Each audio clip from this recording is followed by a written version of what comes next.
A jumbo jet takes off, both pilots die in flight, and a passenger lands the plane.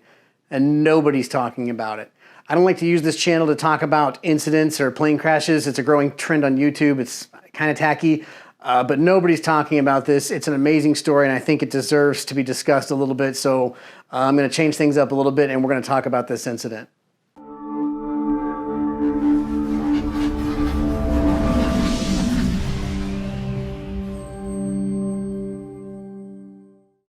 Flight 209er from LA to Chicago takes off and everything's normal. About an hour and a half into the flight, both the captain and the first officer are dead. There's not a whole lot of information about it, but we are going to look at the NTSB initial report. But the most important thing I think that we want to focus on first is that there was a passenger on board who had some piston engine plane experience, kind of like me or most people who are pilots watching this, and he managed to land the plane in IMC without causing any additional fatalities. The plane was pretty banged up, but everybody walked away. So we're going to break this down piece by piece because there's a lot of suspicious things about this particular incident. The initial NTSB report for this event simply states that this flight was impacted by dual pilot incapacitation and the plane was subsequently landed by a pilot passenger.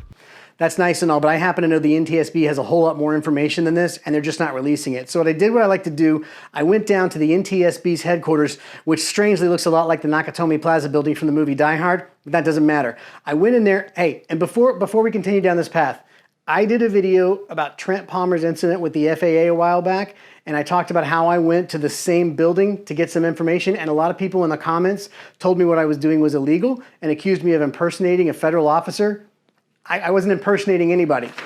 I have a badge, and if you have a badge, that's proof that I'm not this right here, you flash this, and this lets them know that you were a legit member of the NTSFAB. It's the YPCI, the YouTube plane crash. I'm an official YouTube plane crash investigator.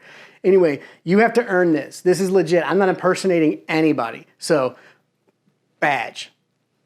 Anyway, I went down to the NTSB headquarters with my badge, and they let me in because that's how the system works, guys. They let me in, and I found a file folder inside a file drawer that had all of the information about this flight, where these pilots died and this passenger landed, and we're going to get into everything that I found that the NTSB hasn't released right now. All right, so let's talk about the two men who are flying this aircraft. We have pilots Clarence Over and Roger Murdoch. Clarence was the captain and Roger was the first officer. Here's what's interesting. I went into the FAA Airman database and looked these two men up, and here's what I found. First and foremost, Clarence only holds a private pilot's license. He's a land and sea. He doesn't have a commercial rating, he doesn't have an instrument rating, and he got his pilot's license in 1949. So he's in his late 40s at best, or early 50s when this took place. This accident happened in 1980. It was a Boeing 707. And then Roger Murdoch, student pilot. So why was a private pilot and a student pilot allowed to be PIC and first officer flying the 707? It doesn't make any sense at all. I don't know why the NTSB hasn't let this information out. I think this is crucial. Now I want to talk about another pilot, the pilot passenger. The pilot passenger's name was Ted Stryker.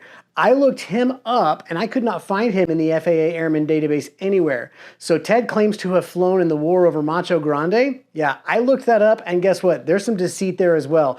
Macho Grande, as it turns out, is a small private airfield south of Dallas. I contacted the owners of this airport. They'd never heard of Ted Stryker. So something's being covered up there as well. So we have two pilots who shouldn't be flying the plane. We have a passenger pilot who may be lying about his history a little bit. And something else that the FAA and the NTSB isn't talking about, the suicides.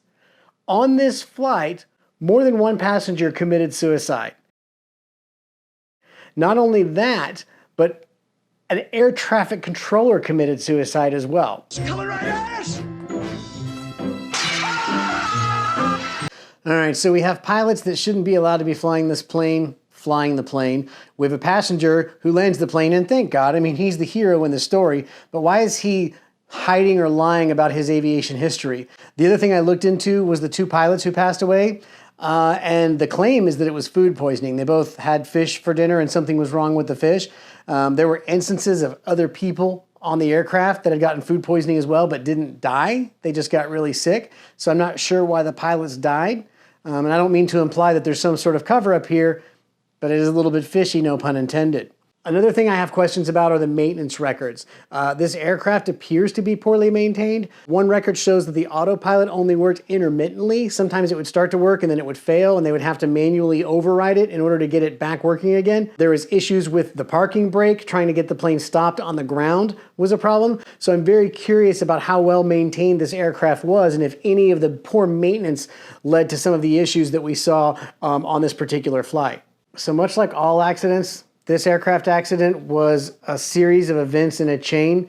We had a food poisoning issue. We had air traffic controllers that were under the influence. We had a poorly maintained airplane. We had pilots that didn't have the experience to put them in the cockpit where they were at the time. We had a highly emotional and stressful situation. And rumor has it they also ran out of coffee. You add all these things together and this is the recipe for an absolute aviation disaster, which is what we have here. The only question I have here is why the FAA and NTSB aren't being more forthcoming with the details surrounding this accident. There's a lot that happened here and they're just not telling us, and I don't know why.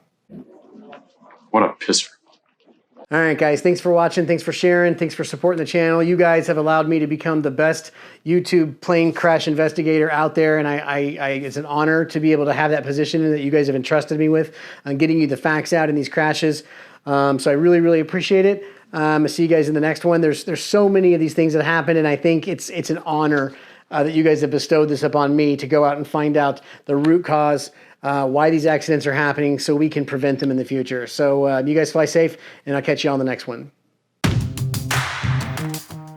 Click this link to see the most recent video upload. Click this link to see a video that YouTube thinks you might like. Click this link to subscribe to my channel.